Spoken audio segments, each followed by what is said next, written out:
क्या होता है प्रोविजनल मेरिट लिस्ट, क्या क्या रैंक्स आती है, एक एक करके आपको देखना है। अप्लाइड फॉर ईडब्ल्यूएस अप्लाई किया है क्या, पर्सन विद डिसेबिलिटी है क्या, राइट, टीएफडब्ल्यूएस के लिए अप्लाई किया है, लिंग्विस्टिक माइनॉरिटी अप्लाई है क्या, अगर आपके इसमें एप्लीकेबल है तो आप यहाँ पे दिखेगा आपको गुजराती, हिंदी या टीएफडब्ल्यूएस के वक्त एस नो, मैं सारा बताऊंगा आगे।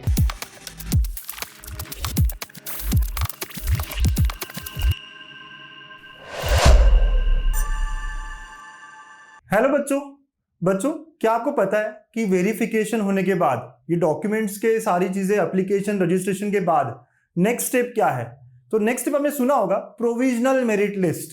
बट क्या होता है प्रोविजनल मेरिट लिस्ट, क्या क्या रैंक्स आती है, कैसे कैसे दिखेगा आपको, कहाँ देखना होगा, ये सारी चीजों को जानते हैं आज के इस वीडियो में। राइट, डिटेल में समझते हैं प्रोविजनल मेरिट लिस्ट कहाँ और क्या और कैसे होने वाला है। तो चलिए, सबसे पहली बात 3 अगस्त ये डेट दी हुई है सीटी सेल ने। राइट, 3 अगस्त मतलब ये वाला सैटरडे आने वाला आपको लॉगिन करना होगा fe2024.mahacity.org, वहां रजिस्टर करना होगा और रजिस्टर करने के बाद आपको आपका प्रोविजनल मेरिट लिस्ट दिखेगा। यस, वहां पे आप जब लॉगिन करोगे तो वहां आपको सामने ही दिखेगा आपके रैंक्स क्या क्या है, आपकी इंफॉर्मेशन क्या क्या है, उसे आप डाउनलोड भी कर पाओगे। बच्चों, वो एक पीडीएफ के फॉर्म में आप डाउनलोड भी कर पाओगे और डाउनलोड करना है आपको। ठीक है, तो यहां लॉगिन करेंगे, लॉगिन करके कहते हैं पहले ही स्क्रीन पे आएगा your provisional merit list, ranks वगैरह वगैरह वगैरह। और क्या दिखेगा सर, चलिए देखते हैं। तो मैंने कुछ एग्जांपल्स लाए हैं यहाँ पे अलग अलग कैटेगरी के। ओपन है, ईडब्ल्यूएस है, टीएफडब्ल्यूएस है, ओबीसी है, एससी है, एसटी है, राइट, ओएमएस आउटसाइड महाराष्ट्र वाला कोई कैंडिडेट है, सबके बारे में बात होने वाली है, सबके एग्जाम्पल्स को लेकर मैं लाया हूं। ठीक है, तो देखिए एक एक करके आपको देखना है। सबसे पहले समझते हैं कि ऐसा कुछ आप जब डाउनलोड करोगे तो इस तरह कुछ डाउनलोड होगा जहां पे आपका ये सारा इंफॉर्मेशन, एप्लीकेशन आईडी आपका जो है वो दिखेगा ऊपर में, आपका नाम, जेंडर, फिर candidature type A, type B, type C, type D, कौन से टाइप से आपने अप्लाई किया वो दिखेगा यहाँ पे। राइट, फिर कैटेगरी कौन सी है, अब यहाँ ये बंदा ओपन का है, लेकिन अगर आप ओबीसी हो या कोई और हो तो यहाँ कैटेगरी टाइप दिखेगी आपको। ठीक है, कैटेगरी फॉर एडमिशन, राइट, हो सकता है ना आपने ओबीसी कैटेगरी था लेकिन एडमिशन के लिए आप ओपन से ट्राई कर रहे हो बिकॉज आपके डॉक्यूमेंट्स नहीं सही थे, तो ये सब दिखेगा यहाँ पे। ठीक है, फिर उसके बाद में next sir, applied for EWS apply किया है क्या, पर्सन विद डिसेबिलिटी है क्या, राइट, टीएफडब्ल्यूएस के लिए अप्लाई किया है क्या, इसके इसमें नो है सारा, लिंग्विस्टिक माइनॉरिटी अप्लाई है क्या, अगर आपके इसमें एप्लीकेबल है तो आप यहाँ पे दिखेगा आपको गुजराती, हिंदी या टीएफडब्ल्यूएस के वक्त एस नो, मैं सारा बताऊंगा आगे। फिर इधर भी देखो तो आपको यहाँ पे डेट ऑफ बर्थ दिखेगा, होम यूनिवर्सिटी, ये बहुत इंपॉर्टेंट चीज है क्योंकि आपको पता है ना 70-30 का कोटा भी होता है अपनी अपनी यूनिवर्सिटी के लिए। तो इसका यूनिवर्सिटी नागपुर है तो इसको नागपुर के कॉलेजेस में प्रेफरेंस मिलने वाला है। यस, फिर कैटेगरी फॉर एडमिशन, फिर ऑर्फन है क्या, डिफेंस टाइप से बिलोंग करता है क्या, फिर कोंकण रीजन से है क्या, रिलीजियस माइनॉरिटी है क्या, तो ये सारा इंफॉर्मेशन आपका अच्छे से दिखेगा। आपको ठीक से देखना है, ये सब सही होना चाहिए और होगा ही होगा पक्का, है ना, आपने ऑलरेडी ग्रीवेंसेस वगैरह में सब कर रखा है। इसके बाद आपके 12 एमएसटी सीटी के मार्क्स मिलेंगे, अभी मैंने पुराना लाया है तो ये 2022 के स्क्रीनशॉट से या पीडीएफ से। ठीक है, तो वहां के मार्क्स, जेईई मेंस के मार्क्स, फिर आपकी डिटेल, आपने एचएससी में कितने कितने मार्क्स लाए, क्या क्या लाए, मैथ्स में कितना था, इलेक्ट्रॉनिक्स में कितना था, ये सारा आपका स्कोर दिखेगा। और नीचे आएगा आपके अलग अलग रैंक्स। बच्चों ये इंपॉर्टेंट है कि नीचे आएगा आपके अलग अलग रैंक्स। अब ये हर एक के लिए जो रैंक्स है ना वो अलग अलग होंगे। इस बच्चे का रैंक जो है वो ओपन कैटेगरी का है, इसने ना ईडब्ल्यूएस किया है ना टीडब्ल्यूएस किया, तो उसको उसके रैंक्स नहीं मिलेंगे। आप 3-4 एग्जाम्पल देखोगे ना तब वो समझेगा। चलिए रैंक्स को थोड़ा सा समझते हैं चीजों को। ठीक है, तो अगर आप रैंक्स देखते हो कौन कौन से है सर, तो यहाँ पे इस बच्चों को जो रैंक मिले आप ध्यान से देखिएगा। हाँ बच्चों, सबसे पहले सभी को मिलेगा state general merit number. State general merit number हर किसी के इसमें होगा, चाहे आप ओपन के हो, ओबीसी के हो, एससी एसटी के हो या कोई भी कैटेगरी के हो ना, एग्जाम्पल से देखिएगा। तो ये स्टेट जनरल मेरिट नंबर है इसका 5814, 5814। ये वो रैंक बताता है कि जितने बच्चों ने सीईटी के थ्रू, महाराष्ट्र कैंडिडेट्स की बारे में बात हो रही है ना, type A, type B, type C, type D, कोई भी हो, सारे इक्वल है, लेकिन महाराष्ट्र कैंडिडेट में जितने लोगों ने अप्लाई किया है, सारे डॉक्यूमेंट्स वगैरह तक सब लोग जिसका सही रहा है, उसमें इस बच्चे का रैंक 5814 है। उसका एमएसटी का परसेंटेज वगैरह दिखता है। फिर उसका भी यूनिवर्सिटी, क्योंकि ये नागपुर से बिलोंग करता है तो नागपुर में इसका कौन सा नंबर है, तो यूनिवर्सिटी जनरल मेरिट नंबर आता है नेक्स्ट। तो इसकी जो यूनिवर्सिटी है यहाँ लिख के आती है और उसमें रैंक इसका 419 है। तो नागपुर में जितने बच्चे इस महाराष्ट्र इस 58, ऐसा मत समझना सर ये तो बहुत अच्छा रैंक है इसके बेसिस पे मिलेगा एडमिशन, ऐसे नहीं होता। किस बेसिस पे मिलेगा एडमिशन बताता हूं मैं आपको। ये हुआ सभी कैटेगरी को इक्वल पकड़ा, जनरल पकड़ा सभी। जनरल में सारे आते हैं, SC ST सब सब सब, कोई कैटेगरी अगर नहीं पकड़ी तो ये रैंक है। ओके, और फिर उसके अलावा उसमें से नागपुर में कितने बच्चे हैं और वहां पे इसका रैंक क्या है, और फिर ये जेईई मेंस भी दिया था इस बच्चे ने, तो ऑल इंडिया मेरिट नंबर भी आया कि जेईई मेंस। अब एक होता है, पता है आपको जेईई मेंस का एक रैंक मिलता है जोसा के वक्त, तो वो रैंक से कोई लेना देना नहीं है। कितने लोगों ने अप्लाई किया महाराष्ट्र में एडमिशंस के लिए इस कैप प्रोसेस के थ्रू, उसमें जेईई मेंस के जो स्कोर थे उन स्कोर्स को अगर कंसिडर करा जाए तो इस बच्चे का रैंक 5287 है जेईई मेंस के 89 परसेंटाइल पर, राइट। तो ये 3 रैंक्स इस बच्चे को मिले हैं। This one of the example है ना, आप समझेंगे। अब थोड़ा एग्जांपल्स आप सारे देखो। नेक्स्ट ये बच्चे की इंफॉर्मेशन देखेंगे तो यार ये महाराष्ट्र कैंडिडेचर है, तो ठीक है, स्टेट जनरल मेरिट नंबर आएगा। फिर यहाँ पे कैटेगरी ओपन है, एडमिशन भी ओपन से किया, शिवाजी यूनिवर्सिटी का है, राइट। फिर यहाँ पे ईडब्ल्यूएस टीएफडब्ल्यूएस सबके लिए नो किया है, बट ये डिफेंस कैटेगरी का है, तो इसको डिफेंस की भी अलग से एक रैंक मिलेगी, देखिए। और बाकी इंफॉर्मेशन तो इसकी जो है ना, एमएसटी सीटी, फिर इसके बाद इसने जेईई मेंस नहीं दिया था तो इसमें जेईई मेंस के स्कोर नहीं आए हैं, ठीक है। तो देखिए इसने जेईई मेंस नहीं दिया था, आप ध्यान रखिएगा बेटा इस बात को। तो अब यहाँ पे भी आप रैंक देख रहे हैं, तो एक हुआ स्टेट मेरिट नंबर जो सबको ही मिलता है, जनरल मतलब स्टेट मेरिट नंबर मतलब जितने लोगों ने अप्लाई किया है महाराष्ट्र कैंडिडेट्स है ना, आउटसाइड महाराष्ट्र नहीं, type A type B type C type D वाले बच्चे। अब महाराष्ट्र जो कैंडिडेचर है जिनका, उनमें इनका नंबर क्या है, यूनिवर्सिटी में इसके शिवाजी यूनिवर्सिटी में है तो उसमें इसका नंबर क्या है, तो देखिए इतना नंबर 3000 समथिंग इसका शिवाजी यूनिवर्सिटी से है। फिर इसको डिफेंस का भी मेरिट नंबर मिला है क्योंकि इसने डिफेंस के थ्रू अप्लाई करना है, डिफेंस का भी एक, सर 477, सर 477 तो बहुत अच्छा नंबर होता है ना, नहीं डिफेंस के लिए सीट्स भी तो कम होती है, राइट। तो पता नहीं अच्छा है बुरा है, लेकिन रैंक यहाँ मिलेगा। और ऑल इंडिया, सर इसने जेईई मेंस नहीं दिया फिर भी ऑल इंडिया मिला, यस, लेकिन बाजू में लिखा है एमएसटी सीटी के कारण मिला है। मतलब ये कि ऑल इंडिया मेरिट नंबर सबको मिलता है, सबको। जो 15% कोटा होता है ना बेटा, 15% कोटा, वो ये ऑल इंडिया वाले मेरिट नंबर वाले से मिलता है, right, all India merit number, right. तो ये ऑल इंडिया मेरिट नंबर जो है ये 15% कोटा के लिए यूज होता है और इसमें सब लोग अप्लीकेबल है। इसमें एक कैच ये है कि पहले जेईई मेंस के सारे स्कोर्स को पकड़ा जाएगा, मतलब जिसका जेईई मेंस में 1 परसेंटाइल है, 0.0001 परसेंटाइल है, उसका रैंक भी ऊपर रहेगा और बाद में एमएसटी सीटी का 99 परसेंटाइल से चालू होगा। देखिए ना इसका, अगर एमएसटी सीटी के थ्रू इसका ना रैंक 27 है, वही मार्क्स के थ्रू ऑल इंडिया का रैंक इसका 68,000 समथिंग है, राइट। तो उसमें जेईई मेंस जितने दिए वो उसके बाद में फिर ये वाले रैंक्स को ऐड करते हैं, ठीक है। सर थोड़ा समझ नहीं आ रहा है, कंफ्यूजन है, मैं यही कह रहा हूं, ऑल इंडिया मेरिट नंबर मतलब सब अप्लीकेबल है। जिसने जेईई मेंस दिया था, जिसने जेईई मेंस नहीं दिया था, वो सारे जो है 15% कोटा में आ सकते, बट इसका चांस नहीं कुछ मिलने का, 15% में इसको कुछ मिलेगा नहीं, दैट इज फॉर श्योर, ठीक है। तो ये रैंक इसके केस में दिख रहा है। चलिए और एग्जांपल देखें। अब ये वाला बच्चा देखते हैं, तो इसका कैसे, अगेन ओपन कैटेगरी है, ईडब्ल्यूएस के लिए नहीं लेकिन टीएफडब्ल्यूएस के लिए हाँ बोला है, टीएफडब्ल्यूएस हाँ बोला है, बाकी तो ठीक है सर। ओपन और मुंबई यूनिवर्सिटी है, ठीक है, कोंकण का भी है सर, ये कोंकण कैटेगरी से भी है, ओके। और इसने एमएसटी सीटी, जेईई मेंस और सब दिया हुआ है।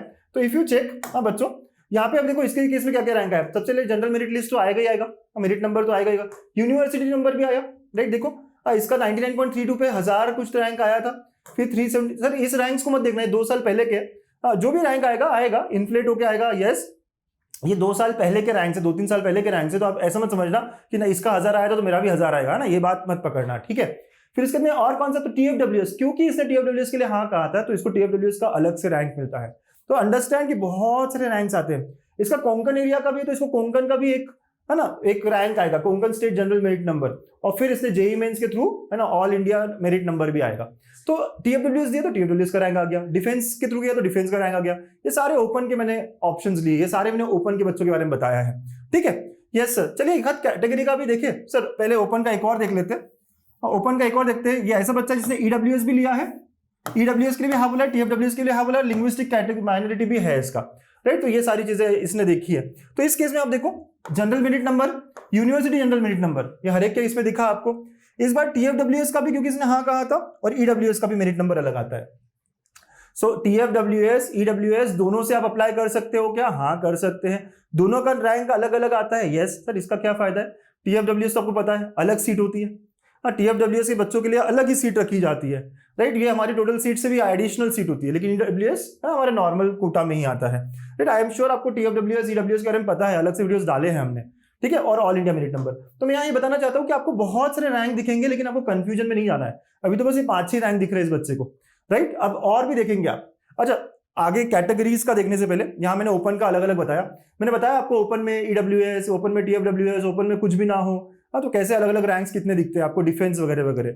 अच्छा बच्चों, आपको लग रहा है प्रोसेस बहुत आराम आराम से जा रहा है सर, हाँ, आप कुछ बच्चे होंगे जो रिपीट करने का सोच रहे होंगे, कुछ बच्चे होंगे जो इंजीनियरिंग की तरफ जाने का सोच रहे होंगे। बच्चों, गणित अंक ऐप पर सारे कोर्सेज शुरू हो चुके हैं, बहुत अच्छे से शुरू हो चुके हैं। तो आप अगर MSc या आपके कोई जूनियर्स होंगे जिसको आप रिकमेंड करना चाहो, बोल दो जीटा बैच में फटाफट आ जाए। जीटा बैच में हमने चैप्टर्स शुरू कर दिए हैं, फर्स्ट चैप्टर इनफैक्ट खत्म होने आया है, राइट। और बहुत प्यार से सारा पढ़ा भी है, लाइव सेशंस भी लिए हैं, 23 के 24 के पूरे क्वेश्चन सॉल्व भी कर रहे हैं, राइट। तो बहुत बढ़िया तरीके से प्रैक्टिस हो रही है इस जीटा बैच में, मैथ्स और केमिस्ट्री है। और अगर आप इंजीनियरिंग की तैयारी करना चाहते हो तो यस, फ्री बेसिक्स भी आप स्टार्ट कर सकते हो। उसके अलावा मुंबई, पुणे, नागपुर, सर हम अमरावती के हैं तो आप थोड़ा रुक जाइए, है ना। जो बाकी यूनिवर्सिटीज के बच्चे हैं रुक जाते हैं हमारे कैप राउंड्स तक, लेकिन अगर आप अभी से इन यूनिवर्सिटी से कोई कोर्स लेना चाहते हो, और सर मैंने भी मुंबई लिया, बाद में पुणे का कॉलेज मिला, तो मैं शिफ्ट कर दूंगा, डोंट वरी, है ना। तो आप ले सकते हो और अपनी पढ़ाई को शुरू कर सकते हो, क्योंकि बोर हो रहे हो, टाइम यूटिलाइज करना है, कर सकते हैं, ठीक है। गणित अंक ऐप पर आपको पता है कहाँ जाना है और ये सारी चीजें आपको कहाँ दिखेगी। ओके बच्चों, और अभी ऑफर भी चल रहा है। अभी अगर आप कोड डालोगे इंजीनियर, अरे ओ इंजीनियर, तो आपको अच्छा खासा डिस्काउंट भी मिल रहा है, राइट। ये बाद में नहीं होगा डिस्काउंट, है ना, कैप राउंड्स के बाद खत्म हो जाएगा, ठीक है। अच्छा, अब कैटेगरी के बारे में बात करें सर। अब ये बच्चा ओबीसी कैटेगरी का है, तो ओबीसी कैटेगरी का है तो इसे क्या क्या मिलेगा सर। तो देखिए यहाँ पे स्टेट जनरल मेरिट नंबर तो आएगा ही, कि अगर कोई जनरल मेरिट नंबर हो तो वो क्या होगा इस बच्चे का, ये होगा। फिर उसके बाद यूनिवर्सिटी जनरल मेरिट नंबर तो आएगा ही। अब और नंबर्स ऐड हो जाएंगे, वो है कैटेगरी के नंबर। तो इसका आ जाएगा स्टेट कैटेगरी, मतलब इसके कैटेगरी से इसका कौन सा रैंक है। ओबीसी के सारे बच्चों को अगर ऊपर से पकड़ा जाए सारे रैंक से, तो इसका कौन सा नंबर है, तो इसका 611 ओबीसी लिख कर आया है। यूनिवर्सिटी में भी कैटेगरी वाइज कौन सा नंबर है, एक है यूनिवर्सिटी में जनरल नंबर क्या हुआ, फिर कैटेगरी के कितने स्टूडेंट्स थे, उस कैटेगरी में यूनिवर्सिटी वाइज कौन सा नंबर है। तो काफी नंबर यहाँ दिए जाते हैं। अब कुछ बच्चे कहेंगे सर 91 है, ये तो बहुत ही बढ़िया नंबर है, इससे तो कोई भी कॉलेज मिलेगा। ऐसा नहीं है, कैटेगरी वाइज भी बहुत, मतलब यहाँ पे बहुत पीछे मैथमेटिक्स चल रहा होगा। आपको इतने सारे रैंक्स को लेकर कंफ्यूजन में नहीं आना है। मैं बताऊंगा आपको कि कौन सा मेरिट नंबर है जो आपको यूटिलाइज करना है एडमिशन प्रोसेस के लिए या फिर अपनी कॉलेज लिस्ट को बनाने के लिए, ठीक है। और फिर बाद में जेईई मेंस के थ्रू उसका ऑल इंडिया मेरिट नंबर भी आया। तो आई एम श्योर आप समझ रहे हो कैसे कैसे रैंक आने वाला है, राइट। फिर भी मैं और एग्जाम्पल लेता हूँ, राइट। अब नेक्स्ट बच्चे, तो आयुष है, ये एससी कैटेगरी का है। तो एससी कैटेगरी का है सर, इसके लिए देखें तो एससी कैटेगरी का है, तो बेटा यहाँ पर भी देखो आप कौन कौन से इसको रैंक्स मिल रहे हैं, जस्ट चेक। तो अगर आप चेक करते हो तो यहाँ पे भी इसको स्टेट जनरल मेरिट नंबर तो मिलेगा ही मिलेगा, यूनिवर्सिटी मिलेगा, इसका कैटेगरी का इसमें लिखा है एससी। फिर उसके बाद में sir state merit number Gondwana university में 5। तो अगर अपनी यूनिवर्सिटी में इसका 5 नंबर है सर, यस बहुत बढ़िया, तो अपनी यूनिवर्सिटी में इसको कॉलेज मिल जाएगा क्या, बढ़िया तरीके से मिल सकता है, अच्छा कॉलेज मिल सकता है। लेकिन अपनी यूनिवर्सिटी में इसका 5 नंबर है सर, 5 तो बहुत छोटा हुआ ना, बट देखो ना कहाँ है वो रैंक, राइट। और फिर ऑल इंडिया, तो ऑल इंडिया इसको जेईई मेंस के थ्रू मिला है, राइट। ऐसा आपको सब रैंक्स दिख रहा है। फिर नेक्स्ट अगर हम देखें, अगर हम देखें लड़कियों के बारे में बात करें, तो लड़कियों के बारे में आपको पता है ना, लेडीज कोटा भी होता है, राइट। तो लेडीज रैंक भी आना चाहिए फिर, यस। तो देखिए इस बच्ची का ओपन से है ना, TFWS भी लगाया है, EWS भी लगाया है, राइट। तो इसके रैंक्स कौन कौन से आएंगे, कितने आएंगे, है ना, ये समझते हैं। तो आप देखो यहाँ पे सबसे पहले आप समझ रहे होंगे कि सबसे पहले तो जनरल मेरिट नंबर तो आएगा ही आएगा, चाहे लड़का हो लड़की हो, जनरल मेरिट नंबर क्या है वो दिख रहा है आपको। यूनिवर्सिटी मेरिट नंबर आएगा ही आएगा। अब ladies state general merit number आएगा, मतलब जनरल में भी लड़कियां कितनी है और उसमें इनका नंबर क्या है, क्योंकि लेडीज का अलग से रहेगा, राइट। और लेडीज का यूनिवर्सिटी जनरल मेरिट नंबर क्या आएगा। अगर कैटेगरी होती तो और कैटेगरी के भी रैंक्स आते हैं, और 4 रैंक बढ़, बहुत नंबर बढ़ जाता है रैंक का, इतने सारे रैंक आएंगे। फिर TFWS, EWS, all India merit number, ये सारा क्योंकि एप्लीकेबल थी। तो लड़कियों के केस में जो भी रैंक्स आए हैं जनरल के साथ साथ लेडीज के भी और अलग से आते हैं, ठीक है। थोड़ा सा लड़कियां समझिए, हाँ, कितने इतने सारे रैंक देख के कंफ्यूजन में नहीं आना है कि सर क्या हो रहा है इतना, राइट। कोई नहीं, इसलिए तो बता रहा हूँ इस वीडियो में कि यार थोड़ा समझना जरूरी है, बाद में आपको कंफ्यूजन नहीं होना चाहिए। अब इस बच्चे का देखिए, अगर इफ यू चेक इस बच्चे के बारे में, तो ये ओबीसी कैटेगरी की है, लड़की है, ओके। और TFWS भी अप्लाई किया है, तो इसके बहुत सारे रैंक्स आएंगे, जनरल भी आएगा, ओबीसी भी आएगा, लेडीज जनरल भी आएगा, लेडीज ओबीसी भी आएगा। आई एम श्योर आप अंदाजा लगा चुके होंगे, इतने सारे रैंक्स दिख रहे हैं इसको, इतने सारे, यस। तो इतने सारे रैंक, कौन सा रैंक पकड़ू इसमें से, आप बताने वाला हूँ उसके बारे में मैं, बट आप देख लो, आपके जब आप प्रोविजनल मेरिट लिस्ट देखोगे तो आपको ये सब दिखेगा। स्टेट जनरल मेरिट नंबर क्या है, यूनिवर्सिटी जनरल मेरिट नंबर क्या है, इसकी यूनिवर्सिटी कौन सी लिख कर आएगी, ये इन्फॉर्मेशन बहुत इंपॉर्टेंट इन्फॉर्मेशन है। स्टेट कैटेगरी मेरिट नंबर क्या है, यूनिवर्सिटी कैटेगरी मेरिट नंबर क्या है। अब यही चारों रैंक्स लेडीज के लिए भी आएंगे, कि लेडीज जनरल है ना, फिर ladies university general, ladies state category है ना, फिर लेडीज यूनिवर्सिटी कैटेगरी है ना। तो एक जनरल होता है, एक कैटेगरी होता है, ओके, एक लेडीज के लिए होगा, अंडरस्टूड ना बेटा। तो इतनी सारी रैंक्स आएगी, और बाद में फिर TFWS भी इसने अप्लाई किया था, और ऑल इंडिया मेरिट नंबर। इतनी सारी रैंक्स दिख रही है हमको। हाँ यस, तो ये आपको इतना रैंक दिखेगा, तो मैं इसीलिए ये इन्फॉर्मेशन दे रहा हूँ कि यार बाद में कंफ्यूजन ना हो कि सर कौन सा रैंक, क्या रैंक, इतना क्यों दिख रहा है, कैसे हो रहा है। It will be clear with all the terms here. ठीक है बच्चों, अब एक ओएमएस कैंडिडेट की बात करते हो और आप हंसोगे। ओएमएस कैंडिडेट यहां लिखा होगा कैंडिडेचर टाइप ओएमएस। अगर type A, type B, type C, type D होता तो आपको स्टेट मेरिट नंबर मिलता ना। इसका ओएमएस है, इसको स्टेट मेरिट नंबर नहीं मिलेगा, इसको कोई कैटेगरी नंबर नहीं मिलेगा, क्योंकि जेईई मेंस में कोई कैटेगरी नहीं होती, तो इसको सिर्फ एक ही रैंक मिलेगा, ऑल इंडिया मेरिट नंबर। और वो किसके थ्रू मिला है? एमएचटी सीईटी के थ्रू, क्योंकि इसने एमएचटी सीईटी दी थी, जेईई मेंस के थ्रू नहीं अप्लाई किया। अगर जेईई मेंस के थ्रू अप्लाई होता तो यहां लिखा होता जेईई मेंस के थ्रू आपका रैंक आ रहा है, जो भी आ रहा है। तो ऐसे अलग अलग रैंक्स आपको यहां मिलने वाले हैं, राइट। तो आई एम श्योर आप समझ रहे हो कि कितने अलग अलग तरह के रैंक होते हैं। बहुत क्लैरिटी लेनी चाहिए हमको इस प्रोसेस की, इंफॉर्मेशन अच्छे से होना चाहिए। अब अगला क्वेश्चन जो सबका होगा, सर कौन सा रैंक कंसिडर करूं, कौन सा रैंक कंसिडर करूं। तो मेरे बच्चों, अगर आप लिस्ट बना रहे हो तो आपको दो रैंक कंसिडर करने हैं, यहां पे दो सबसे इंपॉर्टेंट, एक पहला और एक आखिरी, फर्स्ट और आखिरी। जितने भी कट ऑफ्स आप देखोगे, जितने भी आपने अलग अलग कट ऑफ्स देखे हैं, जहां पे चाहे मेरी एक्सेल शीट यूज कर लो, चाहे कहीं और यूज कर लो, जितने भी कट ऑफ्स आपने देखे ना, वहां पे आपको स्टेट मेरिट नंबर ही मिलेगा। तो आपको स्टेट मेरिट नंबर लिखना है। सर फिर वो कोटा होता है लेडीज का, सर ये होता है, वो होता है, सर यूनिवर्सिटी का भी तो फर्क पड़ता है ना, सर अदर दैन यूनिवर्सिटी का भी तो फर्क पड़ता है ना। ये सब आप सॉफ्टवेयर के हवाले छोड़ दो, ये सब सॉफ्टवेयर से मैनेज हो जाएगा। आपको बस ये देखना है कि आपका स्टेट मेरिट नंबर के हिसाब से कौन सा कॉलेज आपको लग रहा है। This is the most important rank. इसलिए तो मैं हमेशा कहता हूं कि कॉलेज लिस्ट कब मिलेगी? इन रैंक्स के बाद मिलेगी, कि मुझे भी देखना है कि जो मैं कॉलेज लिस्ट बना रहा हूं वो इस साल के रैंक के हिसाब से सही है या नहीं है, राइट। तो बस वही बात हो रही है बार बार कि स्टेट मेरिट नंबर, और जिन्होंने जेईई मेंस के थ्रू अप्लाई किया है वो all India merit number, right. तो ये दो ही, फर्स्ट और आखिरी, ये दो सबसे इंपॉर्टेंट रहेंगे हमारे रैंक्स। तो विच रैंक्स टू कंसीडर? तो इसका आंसर यही है कि सर एक स्टेट मेरिट नंबर जो सबसे ऊपर है, ओके, और एक ऑल इंडिया। तो ऑल इंडिया 15% कोटा के लिए, राइट, और फिर बाकी जो बचा हुआ, मतलब जो हमारा मेन है वो है स्टेट मेरिट नंबर। तो दोनों के हिसाब से, sir ladies, out of home university, ये सब software will take care of. ठीक है, यस। तो ये सारी चीजें देखनी है। और अगर आपको लगता है लिस्ट बनाना डिफिकल्ट लग रहा है, तो you can again consider joining our counselling. Yes, तो प्रीमियम प्लस जो आपको लेना है आप देख सकते हो, ले सकते हो। ठीक है बच्चों, तो जो भी मैंने भी दी है, आपको पता है ना, मैंने भी ड्रॉप डाउन वाला एक्सेल शीट दिया है आपको, राइट। आप वो भी एक्सेल शीट देखते हो तो वहां पे भी आपको रैंक वगैरह दिखेगा, राइट। और वो रैंक वगैरह जब आप देखोगे तो आपको समझेगा कि वो वहां मैंने कौन सा रैंक यूज किया है, स्टेट मेरिट लिस्ट वाला नंबर यूज किया है। जो जो बच्चे मेरे साथ है उन्होंने देखा होगा, ड्रॉप डाउन यूज किया होगा, वह कॉलेज की लिस्ट बन जाती है ना, दिख जाता है क्या क्या मिल रहा है आपको आपके परसेंटाइल पे, राइट। तो ये बहुत इंपॉर्टेंट हमारा क्वेश्चन है जो आंसर मैंने करा है यहाँ पर, कंफ्यूजन मत आइए। और बच्चों, गणित अंक बहुत मचा रहा है, बहुत मचाएगा। आपको मैंने कहा था इस मंथ के एंड में धमाकेदार सरप्राइज आने वाला है। वो सरप्राइज ये है, मैं एक्साइटेड हूं ये बताने के लिए कि गणित अंक के प्लेटफॉर्म पे फर्स्ट ईयर इंजीनियरिंग के सारे सब्जेक्ट्स आने वाले हैं कमिंग डेज में। यस, बस आप इंतजार करिए, है ना। आपको दिखने लग जाएंगे कोर्सेज यहाँ पर हमारे ऐप पर, सारे सब्जेक्ट्स, जो जो सब्जेक्ट्स आप पढ़ने वाले हो। इंजीनियरिंग मैथ्स वो तो ऑलरेडी है sir, engineering physics, engineering chemistry, फिर मैकेनिक्स, फिर इलेक्ट्रॉनिक्स इंजीनियरिंग, तो काफी है ना। और फिर उसके बाद में और एक पीपीएस भी है सर, है ना, जो हमारा कोडिंग वाला सब्जेक्ट है। तो सारे subjects, Pune university, Mumbai university, है ना, बहुत सारे सब्जेक्ट्स हम यहाँ पे ला रहे हैं। और कोशिश यही है कि धमाकेदार तरीके से पढ़ाई करेंगे, आगे बढ़ेंगे, क्योंकि फर्स्ट ईयर बहुत इंपॉर्टेंट ईयर होता है। फर्स्ट ईयर में मचाया मतलब चारों साल में मचाते हैं। ठीक है, तो चलो आज के लिए इतना ही। आई एम श्योर आपको सब समझ में आ गया होगा। डाउनलोड द गणित अंक ऐप, कोई क्वेरी हो तो आप भेज सकते हो, कमेंट भी कर सकते हो। Thank you. और प्रोसेस में आगे क्या क्या होगा मैं टाइम पे आपको बताते रहूंगा। Take care.